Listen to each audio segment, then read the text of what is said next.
ونصلي ونسلم على رسوله الكريم اما بعد فاعوذ بالله من الشيطان الرجيم بسم الله الرحمن الرحيم قال الله تبارك وتعالى في القرآن المجيد هن لباس لكم وانتم لباس لهن صدق الله العظيم وبلغنا رسوله الكريم ونحن على ذلك لمن الشاهدين والشاكرين والحمد لله رب العالمين۔ اللہ رب العالمین کا فضل و کرم، مالک کا احسان کہ پروردگار عالم نے ماہ سیام جیسا مبارک مہینہ ہمیں عطا فرمایا۔ آج ہم نے تیسری تراویح مکمل کی ہے۔ انشاءاللہ عز و جل آنے والا جو کل ہے اس میں ہم تیسرا روزہ رکھیں گے اور الحمدللہ مکمل، اور چوتھا پارہ 3 پاؤ، چوتھے پارے کے 3 پاؤ مکمل ہوئے۔ کل عز و جل 5 پاؤ مکمل ہو جائیں گے، اللہ نے چاہا تو کل انشاءاللہ عز و جل تراویح میں 5 مکمل ہو جائیں گے۔ آپ سب سے میری گزارش ہے کہ 25ویں شب کو ہم نے ختم قرآن کرنا ہے۔ قرآن پاک 27 کا بتا دیا، پہلے 25 بتایا تھا۔ 27ویں شب کو یا 25 جب بھی ختم قرآن ہو تو ختم قرآن کے میں آپ تمام لوگوں نے اللہ اور اس کے رسول کو راضی اور خوش کرنے کے ارادے سے، ثواب پانے کے ارادے سے اور اپنے مرحومین کے سال ثواب کے لیے مالی تعاون کرنا ہے آپ تمام نے۔ جی میں آپ سے گزارش کرتا ہوں، دیکھیں پہلے کیا ہوتا تھا، پہلے مساجد اور مدارس کو نا حکومتی سرپرستی حاصل تھی۔ پہلے جو علماء تھے نا مساجد میں خدمت کرنے والے، مساجد کے جو ائمہ، خطبہ اور مدرسین ہوتے تھے نا، ان کی تنخواہیں حکومت دیا کرتی تھی، وظیفے مقرر تھے۔ لیکن آج ایسی کوئی صورتحال نہیں ہے۔ آج حکومتی سرپرستی کس کو حاصل ہے؟ دہشت گردوں کو حاصل ہے، چور چکاروں کو حاصل ہے، ڈکیتوں کو حاصل ہے۔ حکومتی سرپرستی شراب خانوں میں ہے، شراب خانوں کے لیے ہے، جوئے کے اڈوں کے لیے ہے، سینما گھروں کے لیے، ان کاموں کے لیے حکومتی سرپرستی رہ گئی ہے۔ مساجد اور مدارس اب نہیں رہے حکومتی سرپرستی میں۔ یہ بڑا المیہ ہے۔ پروردگار، مسجد کا بل آتا ہے، بجلی کا بل، گیس کا بل ادا کرنا پڑتا ہے مسجد کا، یہ چیزیں بھی مسجد کو ادا کرنی پڑتی ہے۔ آپ اندازہ لگائیں، ہم اسلامی جمہوریہ پاکستان جو لا الہ الا اللہ محمد رسول اللہ پر حاصل کیا گیا ملک، اس ملک میں اور آپ مسجد کا بل ادا کرتے ہیں۔ مسجد کے لیے بھی بجلی فری نہیں ہے، نہ گیس فری ہے۔ حالت یہ ہے۔ تو حکومتی سرپرستی پہلے ہوا کرتی تھی، وظائف مقرر ہوتے تھے، علماء پیدا کیے جاتے تھے ماشاءاللہ، کہ جو اس امت کی نگہبانی کرتے تھے۔ علماء کی قدر تھی پہلے، علماء کرام، مفتیان کرام، مبلغین کی بڑی قدر تھی۔ ان کو دنیا بھر میں بھیجا جاتا، اسلام کا نام اونچا کرنے کے لیے، تبلیغ کرنے کے لیے دنیا بھر میں جاتے علماء کرام، مفتیان کرام، اور باقاعدہ ان کے لیے وظائف مقرر تھے۔ ان کو کوئی اور کام کرنے کی ضرورت نہیں پڑتی تھی۔ علماء کرام کو کوئی اور آمدنی کا ذریعہ اپنانے کی ضرورت نہیں پڑتی تھی۔ لیکن آج کا جو مولوی ہے، آج کا جو مسجد کا امام و خطیب ہے نا، وہ سخت مشکلات میں دو چار ہے، سخت مشکلات سے دو چار ہے بیچارہ۔ اس کو مسجد میں امامت بھی کرنی ہے، خطابت بھی کرنی ہے، اس کو ٹیچنگ بھی کرنی ہے اپنا گھر چلانے کے لیے، اس کو قرآن پاک بھی پڑھانا ہے بچوں کو، اس کو اور بہت سارے کام کرنے ہیں، جب جا کے اس کے گھر کا چولہا جلے گا۔ اس قدر مہنگائی ہے، اس مہنگائی میں ایک آمدنی کا ذریعہ نہیں ہوتا، 2 3 4 ذرائع بنائے ہوئے لوگوں نے، 2 3 جاب کر رہے ہیں لوگ، 8 گھنٹے کی 2 3 جاب کر رہے ہیں بیچارے، رات کو سوتے نہیں ہیں۔ یہ حال ہے مذہبی طبقے کا، جو مذہبی طبقہ ہے۔ ہم بات کرتے ہیں ڈاکٹروں کی، انجینئروں کی اور دوسرے لوگوں کی، یہ اپنے تنخواہیں بڑھانے کے لیے ڈاکٹر ہسپتال کو تالا لگا لیتے ہیں اور آپریشن کرنے سے منع کر دیتے ہیں، مریض کو واپس بھیج دیتے ہیں تنخواہیں بڑھوانے کے لیے، اپنی مراعات بڑھوانے کے لیے۔ لیکن خدا کی قسم، جب سے میں نے ہوش سنبھالا ہے، یا آپ لوگوں نے بھی جب سے ہوش سنبھالا ہے، کبھی ایسا نہیں ہوا ہوگا کہ مسجد کو علماء نے تالا لگا دیا ہو کہ ہم نماز نہیں پڑھاتے، ہماری تنخواہیں بڑھاؤ، ہماری تنخواہیں بڑھاؤ، ہم نماز نہیں پڑھائیں گے۔ ایسا کبھی وقت نہیں آیا اور نہ کبھی آئے گا۔ علماء پڑھے لکھے لوگ ہیں نا، پڑھے لکھے لوگ ہیں، وہ جاہلوں کا کام ہے۔ اپنی تنخواہیں بڑھانے کے لیے مریض کو مار ڈالا، مریض کا علاج نہیں کیا، آپریشن نہیں کیا اور تنخواہیں بڑھوائیں۔ حکومت کو جو ہے وہ پریشر ڈالا حکومت پر، اسپتال بند کر دیا۔ یہ کیا طریقہ ہے؟ یہ آپ تنخواہ بڑھانا چاہ رہے ہیں، آپ حکومت سے، آپ حکومتی عہدیداروں سے ٹیبل ٹاک کریں، بیٹھ کر بات چیت کر کے مسائل حل کریں۔ یہ طریقہ ہوتا ہے اپنی تنخواہیں بڑھانے کا. یہ طریقہ نہیں ہے کہ کسی کی موت سے آپ کھیلیں، کسی کی موت سے کھلواڑ کریں، یہ طریقہ نہیں ہے. اور الحمدللہ ہم علماء اسلام مفتیان کرام جو ہوتے ہیں وہ مساجد میں پڑھانے والے، علماء پیدا کرنے والے. میں خود الحمدللہ عالم دین کا کورس کیا، میں نے مفتی کا کورس کیا، 10 سال پڑھا میں نے جامعہ امجدیہ میں. تو میرے اپنے استادوں کی تنخواہیں میں آپ کو بتاؤں گا نا تو دل روئے گا، پھر دل روئے گا. کتنی کم تنخواہوں میں مساجد کو آباد کیا ہوا ہے ہمارے علماء نے کم تنخواہوں پر مساجد کو اور مدارس کو آباد کیا ہوا. اگر علماء چھوڑ دینا، آج کی تاریخ میں چھوڑ دیں مساجد کو، تو یقین مانے مساجد بالکل ویران خالی ہو جائیں گی اور کتے بلے نظر آئیں گے. پھر جیسے انٹیریئر سندھ میں مساجد میں ہو رہا ہے، اندرون سندھ میں جو مساجد ہے نا ان میں کوئی پوچھنے والا نہیں، کوئی امام مقرر نہیں ہے، کوئی خطیب نہیں ہے، کوئی حافظ قرآن نہیں ہے. مساجد کے اندر لوگ آتے ہیں، نماز پڑھتے چلے جاتے ہیں. اس طرح ہوتا ہے وہاں سلسلہ ایسا ہے. کوئی حکومتی سرپرستی نہیں ہے، بالکل لوارث اور یتیمی، اللہ معاف کرے، ایسی صورت ہے، کوئی پوچھنے والا نہیں. تو وہ انٹیریئر سندھ میں دعوت اسلامی کا ایک اجتماع گیا تھا، دعوت اسلامی کا ایک مدنی قافلہ گیا انٹیریئر سندھ میں. تو وہاں پہ جہالت کا یہ عالم ہے کہ اس شخص سے پوچھا گیا، انٹیریئر سندھ کے ایک شخص سے پوچھا گیا کہ ہمارے پیارے نبی کا نام کیا ہے. اس کو نام تک نہیں پتا تھا. سرکار دو جہاں صلی اللہ علیہ وسلم کا نام کیا ہے اس کو یہ نہیں معلوم تھا. اندرون سندھ کا رہنے والا ایک شخص. یہ جہالت کا یہ عالم ہے. کیوں؟ کیونکہ وہاں علماء نہیں رہے نا، وہاں علماء ہی نہیں. جہاں علماء کی قدر نہیں ہوگی وہاں علماء نہیں ہوں گے، اور جہاں پڑھے لکھے لوگوں کی قدر ہوگی نا وہاں پڑھے لکھے لوگ پیدا کرے گا اللہ تعالیٰ. قدر بہت ضروری ہے. ناقدری بڑی خطرناک چیز ہے، بہت ضروری ہے قدر. کلمے میں نام آتا ہے ہمارے پیارے نبی کا، لا الہ الا اللہ محمد رسول اللہ، لیکن اس بندے کو ہمارے پیارے نبی کا نام نہیں پتا. اب اندازہ لگائے تو اس کا ایمان کا کیا بنے گا جس کو سرکار کے نام کا نہیں پتا. وہ پھر نماز روزہ کیا پڑھتا ہوگا وہ. تو خدا را ختم قرآن کے سلسلے میں مالی تعاون کرے، یہ میری آپ سب سے گزارش ہے. اور اپنے رشتہ داروں میں ددیال ننیال آس پڑوس کے لوگوں کو ضرور کہیں جب بھی ختم قرآن ہو تو ضرور مالی تعاون کریں. یہ میری آپ سب سے گزارش ہے. میں نے بھی اپنے دوستوں کو کہا ہوا ہے، میں بھی کہہ رہا ہوں اپنے حلقہ احباب میں بھی کہہ رہا ہوں. میں اپنی ذات کے لیے نہیں مانگ رہا نا، ہم اپنی ذات کے لیے نہیں مانگ رہے، ہم ختم قرآن کے سلسلے میں مانگ رہے ہیں. اللہ ہماری نیت و ارادے کو جانتا ہے، اور الحمدللہ ہم کسی کو دھوکہ نہیں دے رہے. ہم یہاں نماز پڑھ رہے ہیں، یہاں ختم قرآن ہو رہا ہے، تراویح ہو رہی ہے یہاں الحمدللہ اللہ کے کرم سے. اگر آپ چاہیں تو یہاں بلائیں، دعوت دیں اپنے رشتہ داروں کو. یہاں اس مسجد میں نماز تراویح ادا کرنے کی دعوت دیں. یہاں نماز تراویح ادا کرو. دیکھو کیسی مسجد ہے، امام صاحب امام تراویح موجود ہے، سامع موجود ہے، نماز پڑھائی جا رہی ہے. سارا صورتحال ہے. ہم جھوٹ بول کے پیسے نہیں لے رہے، حقیقت پر مبنی ہے الحمدللہ. اور ختم قرآن ہوگا یہاں پہ تو الحمدللہ ختم قرآن میں شامل کرنا ہے، مالی تعاون کرنا ہے تاکہ ہمارے مرحومین کو ثواب پہنچے. ہمیں اللہ تعالیٰ ہم سے راضی ہو. اللہ تعالیٰ نے قرآن پاک میں فرمایا، چوتھا پارہ پڑھا جنہوں نے امام تراویح نے، اس میں اللہ نے فرمایا والذین ينفقون فی السراء والضراء والکاظمین الغیظ والعافین عن الناس. وہ لوگ جو خوشی میں اور غمی میں خرچ کرتے ہیں، اور وہ لوگ جو غصے کو پی جانے والے اور لوگوں سے نظر انداز کرنے والے، یہ وہ لوگ ہیں جن سے اللہ تعالیٰ خوش ہوتا ہے. اور اللہ نے آگے فرمایا واللہ یحب المحسنین، اور اللہ تعالیٰ احسان کرنے والوں کو پسند فرماتا ہے. یہ اچھے نیک لوگوں کی صفات بتائی گئی ہیں کہ خوشی کی حالت میں بھی خرچ کرتے ہیں اللہ کی راہ میں، اور غم کی حالت میں بھی اللہ کی راہ میں خرچ کرتے ہیں. ہاتھ رکتا نہیں ہے، اللہ کے نیک بندوں کا ہاتھ رکتا نہیں ہے، خرچ کرتے ہیں، خوشی میں بھی غمی میں بھی خرچ کرتے ہیں راہ خدا میں. اور راہ خدا میں مال خرچ کرنے سے مال کم نہیں ہوتا، مال میں اللہ تعالیٰ برکت دے دیتا ہے، مال میں اضافہ ہوتا ہے. خدا رہی میری آپ سب سے گزارش ہے، آگے یہ میرا پیغام دوسروں کو پہنچائے اور ختم قرآن کے سلسلے میں ضرور مالی تعاون کریں.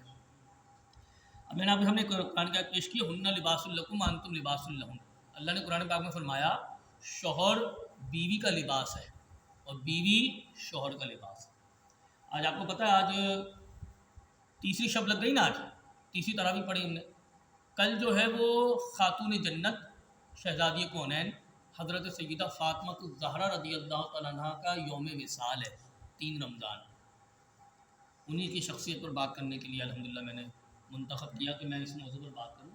سیدہ کائنات خاتون جنت شہزادی کونین حسنین کریمین کی والدہ ماجدہ حضرت سیدنا مولا علی کی زوجہ محترمہ امام الانبیاء آقا دو جہاں صلی اللہ علیہ وسلم کی شہزادی لخت جگر نور نظر حضرت سیدہ فاطمہ الزہرا رضی اللہ تعالیٰ عنہ. ہماری عقیدتوں کا محور، ہماری خواتین کی رول ماڈل، ہماری خواتین کی رول ماڈل ایکٹریس بن گئی نا آج کل. رول ماڈل تو ایکٹریس ہو گئی، ڈرامہ سنگر، ڈراموں میں کام کرنے والے فنکار، اداکار، موسیقار، ان لوگوں کو ہم نے اپنا آئیڈیل بنا لیا، تو پھر انہی کے طریقوں کو اپنانے لگ گئے. تبھی یہ حال ہے کہ 8 مارچ کو عورت مارچ نکالا جاتا ہے ہمارے ملک میں، عورت مارچ. اور اس عورت مارچ میں عورتوں کو یہ نعرہ دیا جاتا ہے کہ میرا جسم میری مرضی، میرا جسم میری مرضی. نعوذ باللہ. عورتوں کو، ہماری مسلمان خواتین کو بے شرمی اور بے حیائی کی راہ پر لگا دیا گیا اور کہہ دیا گیا کہ یہ کہو کہ میرا جسم میری مرضی. نعوذ باللہ من ذالک. یہ 3 4 5 سال سے چل رہی ہے کہانی. عورت مارچ ہوتا ہے مارچ کے مہینے کی 8 تاریخ کو عورت مارچ. عورتیں سڑکوں پر آ جاتی ہیں. جن عورتوں کو 4 دیواری میں رہنے کا اللہ نے حکم دیا، وہ عورتیں اپنے باپ، بھائی اور بیوی اور اپنے شوہر کی عزت کو پامال کرتے ہوئے گھر سے باہر نکل جاتی ہیں اور احتجاج کر رہی ہوتی ہے روڈ پر کہ ہمارے حق دو، ہمارے حقوق دو. تو خواتین کو کون سا ایسا حق ہے جو اللہ نے اور اس کے رسول نے نہیں دیا؟ اسلام نے سارے حقوق دے دیے. ورنہ ہمارے پیارے نبی کی ولادت سے پہلے یہی عورت تھی کہ جس کو پیدا ہوتے ہی زندہ درگور کر دیا جاتا تھا، زندہ دفنا دیا جاتا تھا. پیدا ہوتی ہی لڑکی کو مار دیا جاتا تھا.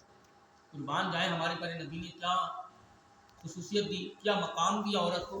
جب وہی عورت ماں بن جاتی ہے تو سرکار دو جہاں صلی اللہ علیہ وسلم نے فرمایا کہ الجنت تحت اقدام الامہات، ماں کے قدموں تلے جنت ہے. یہ ماں کو مقام دیا نا، کس نے دیا؟ اسلام نے دیا، اللہ اور رسول نے دیا نا. کون پوچھتا تھا؟ عورت کو کوئی نہیں پوچھتا تھا. عورت کو پیر کی جوتی سمجھتے تھے لوگ، پیر کی جوتی سمجھتے تھے. عورت سے غلاموں والا کام لیتے، جانوروں سے بدتر سلوک کرتے تھے. لیکن جب ہمارے پیارے نبی دنیا میں تشریف لائے تو سرکار دو جہاں صلی اللہ علیہ وسلم نے بچی کو پیدا ہوتے ہی زندہ درگور کرنے والی جو بری رسم تھی، اس سرکار نے اس رسم کا خاتمہ کیا، ختم کیا اس رسم کو، اور عورت کو اس معاشرے میں عزت دلوائی. ہمارے پیارے نبی نے، اللہ نے، اسلام نے. جب عورت بہن ہوتی ہے، بہن کی پرورش کرے، تربیت کرے اور اچھی جگہ اس کا نکاح کر دے اس کا بھائی، تو وہی بہن اپنے بھائی کو جنت میں لے کے جائے گی. باپ اپنی 2 3 بچیوں کی پرورش کرے، اچھی جگہ ان کی شادی کر دے، نکاح کر دے، تو ہمارے پیارے نبی نے فرمایا وہ باپ جنت میں میرے ساتھ ایسے ہوگا، ایسے ہوگا. وہ باپ جس نے اپنی 2 یا 3 بچیوں کا نکاح کیا، ان کی تربیت کی، پرورش کی اور اچھی جگہ ان کا نکاح کیا، تو ہمارے پیارے نبی نے انگلی کا اشارہ کر کے فرمایا وہ باپ اور میں جنت میں اس طرح ہوں. یعنی اتنا قرب ملے گا، سرکار کا قرب ملے گا اس باپ کو، قرب مصطفیٰ ملے گا. سرکار دو جہاں صلی اللہ علیہ وسلم کو قرب ملے گا اس باپ کو جس باپ نے دنیا میں اپنی 2 یا 3 بچیوں کو پڑھایا، لکھایا اور اچھی جگہ ان کا نکاح کیا. تو وہ اپنے پیارے نبی کے ساتھ جنت میں اس طرح ہوگا. جیسے یہ 2 انگلیاں ہیں، قربان جائیں. یہ لڑکی کو نہیں دی، عزت دی. بیٹی کیا ہے تو باپ کو جنت میں لے کے جائے گی، بہن ہے تو اپنے بھائی کو جنت میں لے کے جائے گی، اور اچھی بیوی. قربان جائیں. ہمارے بھائی نبی آقا جو جہاں صلی اللہ علیہ وسلم نے فرمایا، جس کا مضمون اور خلاصہ یہ ہے کہ جو اچھی اور نیک پارسا بیوی ہوتی ہے نا، وہ اپنے شوہر کی غیر موجودگی میں اس کی نسل یعنی اس کی اولاد کی اور اس کی عزت کی حفاظت کرتی ہے. جب شوہر موجود نہ ہو، اگر جاب پہ گیا ہوا ہے، کام کرنے گیا ہوا ہے اور عورت اکیلی ہے، تو وہ اپنی بھی عزت کی حفاظت کرے گی اور اپنے بچوں کی بھی حفاظت کرے گی. ایسی ہوتی ہے بیوی. اچھی نیک پارسا بیوی کو دیکھ کر شوہر کا خون بڑھ جاتا ہے، اور آج کل کی بیویوں کو دیکھ کر تو خون ہمارا نچوڑ جاتا ہے، خون ہی کم جاتا ہے. اللہ معاف کرے. کیونکہ شریعت کی راہ پر نہیں چل رہا ہے نا، شریعت کی راہ پر نہیں چل رہا ہے، شریعت کے قوانین پر عمل نہیں کر رہے ہیں. نہ ہم کر رہے ہیں نہ خواتین کر رہی ہیں. تبھی میں نے آپ کو کل بتایا تھا کہ گھر کا ماحول ہمارا اسلامی نہیں رہا. گھر میں اگر اسلامی ماحول ہوگا نا تو امن ہوگا، سکون ہوگا، رشتوں کی حرمت ہوگی، رشتوں کا تقدس ہوگا، چھوٹے بڑوں کی عزت کریں گے، بڑے چھوٹوں سے پیار محبت سے پیش آئیں گے. اگر گھر میں اسلامی ماحول ہے، اسلامی ماحول نہیں ہے، بدقسمتی سے یار تبھی ہمارا یہ حال. تو خدا را اب ہمارے پیارے نبی آقا جو جہاں صلی اللہ علیہ وسلم کی جو شہزادی ہیں، صاحبزادی ہیں، ہمارے پیارے نبی نے عورت کو کیا عزت دی. آپ کے پاس اگر آپ کے استاد آئیں تو کیا طرز عمل ہوگا ہمارا؟ ہم اپنے استاد کے لیے جگہ چھوڑ دیتے ہیں، کھڑے ہو جاتے ہیں نا اپنے استاد کے استقبال کے لیے، ویلکم کے لیے. کوئی پیر و مرشد آ جائیں تو مرید کیا کرتا ہے؟ مرید اپنی جگہ چھوڑ دیتا ہے، کھڑا ہو جاتا ہے استقبال کرنے کے لیے نا. یہ ادب کا معاملہ ہے، ادب ہے. کوئی اللہ کے ولی آ جائیں تو سارے جو ہے مسجد کے نمازی متقی پرہیزگار جو کھڑے ہو جاتے ہیں. کوئی بعمل متقی پرہیزگار عالم دین مفتی صاحب آ جائیں، شیخ الحدیث صاحب کوئی بڑے آ جائیں، تو ان کی موجودگی میں ان کے آنے کی وجہ سے لوگ کھڑے ہو جاتے ہیں استقبال میں. جس ہستی کے لیے امام الانبیاء کھڑے ہو گئے، وہ ہستی کون؟ وہ ہے شہزادی کونین حضرت بی بی فاطمہ الزہرا ہے. سرکار دو جہاں صلی اللہ علیہ وسلم کی بارگاہ میں جب آتی نا شہزادی کونین حضرت بی بی فاطمہ، تو ہمارے سارے نبی ان کے استقبال کے لیے کھڑے ہو جاتے اور اپنی جگہ پہ ان کو بٹھاتے، ان کا ماتھا چومتے. امام الانبیاء آئیں تو سارے نبی کھڑے ہو جائیں، امام الانبیاء آئیں تو سارے رسول کھڑے ہو جائیں، لیکن قربان جائیں جب شہزادی کونین ہمارے پیارے نبی کی بارگاہ میں آتی نا تو سرکار دو جہاں صلی اللہ علیہ وسلم ان کے لیے چادر بچھاتے، کھڑے ہو جاتے، ان کا ماتھا چومتے اور اپنی جگہ پر ان کو بٹھاتے. یہ اس معاشرے میں سرکار عزت دے رہے ہیں اپنی بیٹی کو جس معاشرے میں بیٹی کو زندہ درگور کر دیا جاتا، پیدا ہوتے ہی مار دیا جاتا، بیٹی کو جینے کا حق نہیں دیا جاتا تھا. آج سارے حقوق مل گئے تو آج عورت کو شریعت کی آزادی چاہیے، شریعت سے آزاد چاہیے، یعنی شریعت نہیں چاہیے، اسلام نہیں چاہیے عورت کو، بے لگام ایسی آزادی چاہیے جو تباہی اور بربادی لائے، اس آزادی کی چاہیے، وہ آزادی چاہیے عورت کو. نعوذ باللہ. تو ایسی آزادی نہ عورت کو ملے گی نہ ایسی آزادی کسی مرد کو ملے گی. میں اور آپ ہم الحمدللہ مسلمان ہیں، ہم اللہ اور اس کے رسول کے حکم کے پابند ہیں، ہم اور سب، آپ سب الحمدللہ، ہماری ساری خواتین، ہم سب مرد، سارے لوگ، صدر ہو، وزیر اعظم ہو، چپڑاسی ہو، کوئی بھی ہو، کسی بھی شعبے سے وابستہ ہو، ڈاکٹر، انجینئر ہو، پروفیسر ہو، سیاستدان ہو، حکمران ہو، کوئی بھی شخص ہو، وہ شریعت سے آزاد نہیں. ہم سب اللہ اور اس کے رسول کے حکم کے پابند ہیں. جو پابندی کرے گا وہ ثواب پائے گا اور اجر پائے گا، اللہ کو راضی کرے گا، اور جو پابندی نہیں کرے گا اللہ اور اس کے رسول کے حکم کی تو وہ ذلیل و رسوا ہوگا، وہ بدنام ہوگا، اس کو اللہ تعالیٰ عزت سے نہیں نوازے گا، وہ ناکام و نامراد ہوگا. یہ حقیقت ہے، یہ فیصلہ ہو چکا ہے، قرآن میں حدیث میں یہ سارا فیصلہ ہو چکا ہے. تو خدا را اپنی خواتین کو نہ ایسا بنائے کہ رول ماڈل ہماری ازواج مطہرات ہیں. ہمارے پاس نبی کی جو ازواج تھیں، بیویاں، 11 ازواج ہیں سرکار کی، ازواج مطہرات، پاک بیویاں. ہمارے پاس نبی کی 4 شہزادیاں ہیں، 4 بیٹیاں، ان میں سے سب سے چھوٹی جو بیٹی ہے اور چہیتی اور لاڈلی بیٹی جو ہے حضرت سیدہ فاطمہ الزہرا رضی اللہ عنہا. اللہ اکبر.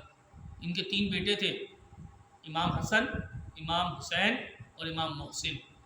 امام محسن جو تھے وہ کم عمر میں ہی دنیا سے پردہ فرما گئے. امام حسن کو زہر دے کر شہید کیا گیا، امام حسین کو کربلا میں شہید کیا گیا. شہیدوں کا خاندان ہے یہ.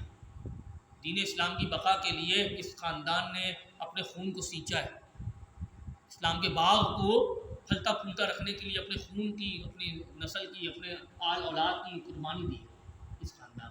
یہ خاندان ہمارے بھائی نبی کا خاندان ہے. حضرت سیدہ خاتون جنت فاطمہ الزہرا رضی اللہ عنہ پوری رات عبادت کرتی، پوری رات عبادت کرتی، سوتی نہیں تھی رات میں. اس قدر تقویٰ و پرہیزگاری کا عالم تھا، اور شرم و حیا کا یہ عالم تھا کہ انہوں نے وصیت فرمائی تھی کہ جب میرا انتقال ہو جائے نا تو رات کے وقت مجھے دفنانا. میں یہ نہیں چاہتی کہ کسی نامحرم کی نگاہ میرے کفن پر بھی پڑے، میں یہ نہیں چاہتی کہ کسی نامحرم کی نگاہ میرے کفن پر بھی پڑے، اس لیے مجھے رات کے وقت میں دفنانا. یہ وصیت فرمائی خاتون جنت نے. حضرت مولا علی کو یہ وصیت فرمائی تھی کہ جب مجھے جہاں دفنانے لگو تو دن میں نہیں دفنانا، دن کی روشنی میں نہیں، رات میں دفنانا. حضرت سیدہ خاتون جنت شہزادی کونین حضرت سیدہ بی بی فاطمہ الزہرا رضی اللہ عنہا یہ بڑی بہادر خاتون تھی. ایک وقت ایسا آیا کہ ہمارے پیارے نبی نماز کی ادائیگی کر رہے ہیں تو جو کفار اور مشرکین تھے نا، انہوں نے کیا کیا، انہوں نے اونٹ کی اوجڑی ہمارے پیارے نبی صلی اللہ علیہ وسلم جب رکوع میں گئے تو ان کی کمر پہ رکھ دی، یا ہمارے پیارے نبی صلی اللہ علیہ وسلم سجدے میں گئے تو ان کی کمر پہ رکھ دی اونٹ کی اوجڑی. اب سرکار دو جہاں صلی اللہ علیہ وسلم سجدے سے سر نہیں اٹھا پا رہے تھے، اونٹ کی اوجڑی بڑی بھاری ہوتی ہے. سرکار دو جہاں صلی اللہ علیہ وسلم کا جب یہ طرز عمل اپنایا نا کفار اور مشرکین نے، تو شہزادی کونین یہ منظر دیکھ رہی تھی، ان سے رہا نہیں گیا. وہ اپنے بابا جان کی مدد کے لیے بھاگتی ہوئی دوڑتی ہوئی آئیں اور کفار و مشرکین کے سامنے انہوں نے سرکار دو جہاں صلی اللہ علیہ وسلم کی کمر پہ رکھی ہوئی جو اونٹ کی اوجڑی تھی نا اس کو ہٹایا، تو سرکار نے پھر اپنا چہرہ سجدے سے اٹھایا ہے کفار و مشرکین کے سامنے. اللہ اکبر. وہ وقت تو ایسا تھا کہ اگر کوئی اس وقت لا الہ الا اللہ محمد رسول اللہ پڑھ لیتا تو اس کو جان سے مار دیا جاتا. مسلمانوں کی تعداد کم تھی، اسلام کا ابتدائی دور تھا، لیکن خاتون جنت بیٹی کس کی ہے؟ امام الانبیاء کی. اللہ اکبر۔ سرکار دو جہاں صلی اللہ علیہ وسلم کے ساتھ یہ ترجمہ لگایا کفار و مشرکین نے، تو ہمارے پیارے نبی کی شہزادی نے پھر کسی کی پرواہ نہیں کی۔ ہمارے پیارے نبی کی شہزادی نے دوڑتے ہوئے آئی اور حضرت ہمارے پیارے نبی کی کمر سے اونٹ کی اودھی ہٹائی۔ اس قدر بہادر خاتون تھی۔ انہوں نے ایک موقع پر فرمایا سرکار دو جہاں صلی اللہ علیہ وسلم سے کہ یا رسول اللہ، میں گھر کے کام کر کے تھک جاتی ہوں، تو مجھے کوئی خادمہ دے دے۔ تو اللہ کے پیارے نبی نے فرمایا کہ اے فاطمہ، خادمہ سے بہتر میں تمہیں کوئی عمل نہ بتا دوں، اس عمل کو کر لو گی نا تو دن بھر کی تھکاوٹ تمہاری دور ہو جائے گی۔ کہا گیا کہ یا رسول اللہ ضرور بتائیں، تو حضور نے ارشاد فرمایا 33 بار سبحان اللہ، 33 بار الحمدللہ اور 34 بار اللہ اکبر پڑھ لیا کرو، دن بھر کی تھکاوٹ تمہاری دور ہو جائے گی۔ اسی کو کہتے ہیں تسبیح فاطمہ، اس کو تسبیح فاطمہ کہتے ہیں۔ سرکار دو جہاں صلی اللہ علیہ وسلم کی طرف سے دیا گیا وظیفہ اپنی شہزادی کو تحفہ دیا گیا، قربان جائیں۔ خادمہ دے سکتے تھے نا، کوئی کمی تھی؟